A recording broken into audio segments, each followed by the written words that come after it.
musibah untuk agama. Hormat, ya hormat, tetapi jangan merendahkan diri di hadapan orang kaya. Tertunduk, ya. Relax saja depan orang kaya. Ahli cinta dunia termasuk orang-orang yang dilaknat. Apa ini kata-kata daripada saya? Tidak. Daripada sabda Nabi SAW.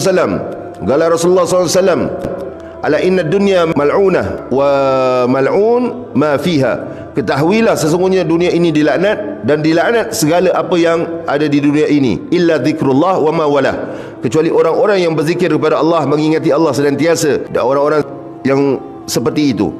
Wa alim au muta'allim, dan orang yang berilmu, yang mengajar ilmu agamanya hanya kerana Allah, untuk mengajak orang kepada Allah dan Rasulullah SAW, dan orang-orang yang belajar agama kerana Allah.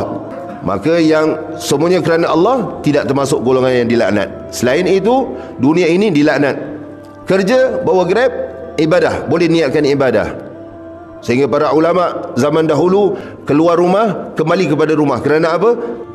Luruskan niat keluar rumah untuk ibadah. Dapatlah setiap langkahnya itu barakah, kerana diniatkan untuk ibadah.